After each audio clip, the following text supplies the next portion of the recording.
Bonjour à tous.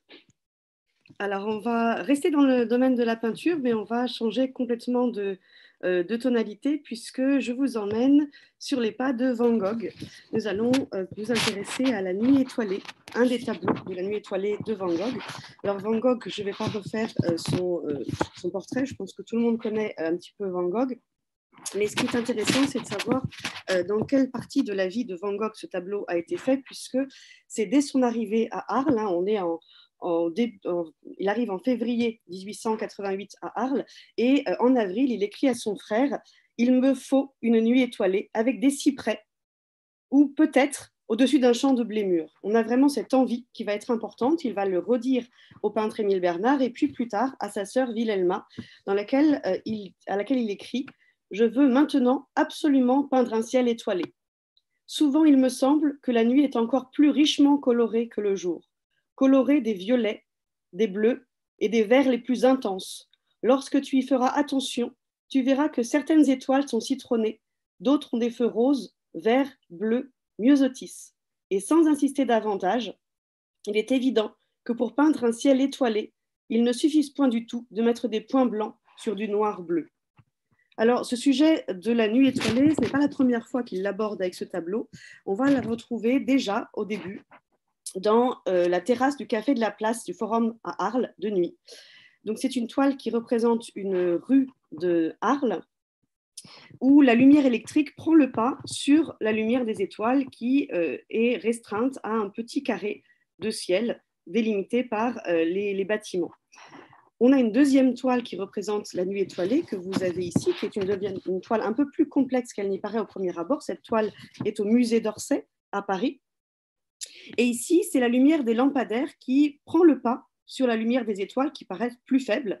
Mais le peintre a joué, il a joué avec les emplacements des lampadaires, mais aussi avec les emplacements des étoiles qui sont au-dessus, puisqu'on a quasiment une correspondance entre les étoiles qui se trouvent dans le ciel et les reflets des lampadaires que vous allez avoir sur l'eau. En parlant de ce tableau-là, Van Gogh écrit à son frère Théo sur le champ vert du ciel, la grande ours a un scintillement vert et rose dont la pâleur discrète contraste avec l'or brut du gaz. Donc on a ce contraste entre les lumières de la ville et les lumières du ciel, et ici, ce sont les lumières de la ville qui gagnent d'une certaine manière. À travers cette représentation de la grande ours, on voit aussi déjà une certaine fascination pour une représentation du ciel assez exacte dans les représentations de Van Gogh, et finalement c'est quelque chose qu'on retrouvera aussi par la suite à Saint-Rémy-de-Provence dans cette toile que tout le monde connaît et qui est au MoMA, donc au Museum of Modern Art de New York. C'est une toile qu'il va peindre en 1889, à partir de juin 1889. Il est arrivé à l'asile Saint-Paul de Mosole le 8 mai, mais il faudra attendre début juin pour que son frère lui envoie des pinceaux, des toiles, tout son matériel de peinture, ce qui ne l'empêche pas de faire des dessins préparatoires auparavant, et ce qu'on va voir dans la suite. Alors, on a des tableaux qu'il va faire dans cet asile, qui vont être uniquement faits en journée, puisque vous allez avoir une pièce où il garde son matériel qui est fermée à clé. Alors, le cyprès et l'église vont rythmer la composition, donner un point de perspective qui vont être assez intéressantes. Ils vont complètement rythmer la composition et créer un cadre dans lequel se développe le ciel étoilé, et particulièrement ce tourbillon qui marque le point de fuite de la composition. On va avoir un cyprès assez particulier, un cyprès en forme de flamme, un cyprès ardent, on pourrait dire. Et le cyprès, c'est l'arbre des cimetières. C'est un arbre provençal, mais c'est l'arbre des cimetières. Et pour Van Gogh, le cyprès est un arbre qui va le fasciner. Il veut faire des séries avec des cyprès comme il ferait des séries avec les tournesols. Et clairement, il va indiquer que la mort est pour lui un moyen d'aller vers les étoiles. Donc, trouver un cyprès qui fait le lien avec un ciel étoilé, c'est quelque chose d'assez particulier. Alors, je vous lis là encore une citation. Les lettres de Van Gogh sont assez parlantes. Il vous dit « La vue des étoiles me fait rêver aussi simplement que les points noirs représentant sur la carte géographique villes et villages. Pourquoi, me dis-je, les points lumineux du firmament nous seraient-ils moins accessibles que les points noirs sur la carte de France? Si nous prenons le train pour nous rendre à Tarascon ou à Rouen, nous prenons la mort pour aller dans une étoile. Donc, on a vraiment ce lien assez particulier avec les étoiles. Et on va avoir aussi des liens assez curieux avec les différents environnements. Le village que vous allez avoir en bas est complètement cerné de noir. On peut faire des liens avec le vitrail, tel que nous montrait Florie tout à l'heure, avec ces zones de couleurs qui sont délimitées par des traits assez épais.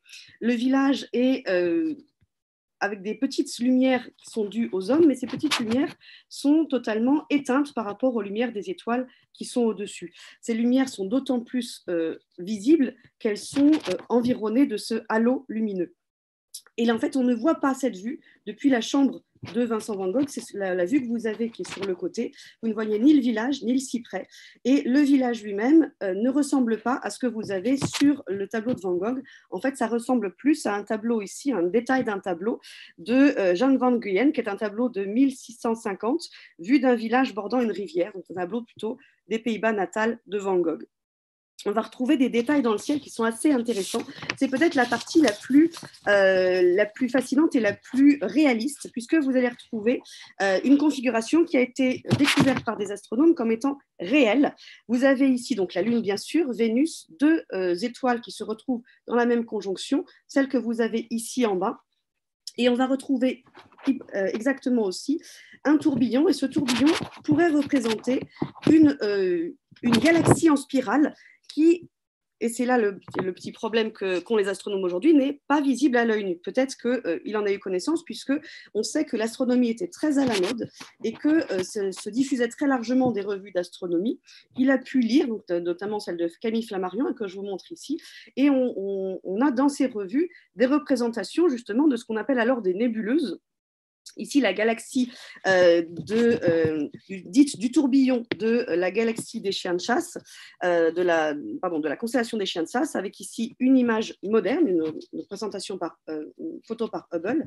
On a une galaxie double, une galaxie qui est une galaxie en spirale vue de face, avec une petite galaxie annexe que vous pouvez voir assez facilement. Alors, est-ce que Van Gogh connaissait cette spirale? On sait qu'elle était exactement à cet endroit-là du ciel, mais elle était invisible. Est-ce qu'il a voulu montrer l'invisible? Ou, bien plus prosaïquement, est-ce qu'il a voulu faire des nuages? Ça, c'est une autre explication assez, disons, plus triviale, mais qui peut être assez intéressante de mettre en rapport par rapport à ce tourbillon que vous avez là.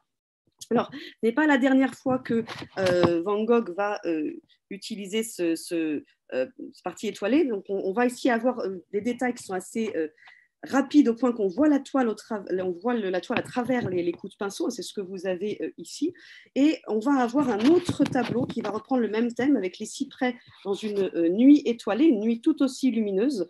Elle est faite l'année suivante, en mai, peu de temps avant son départ pour Auvers-sur-Oise, mais ici, en le comparant avec le tableau que je viens de vous montrer, vous pourrez remarquer que le tableau est beaucoup plus heurté, beaucoup plus agité, et vous avez des effets assez curieux de perspective qui font paraître nains les personnages du premier plan par opposition au reste du paysage, au champ de blé, à la charrette, au chemin qui s'en va vers le fond. On voit que le cyprès est extrêmement tourmenté et le ciel est beaucoup plus simplifié.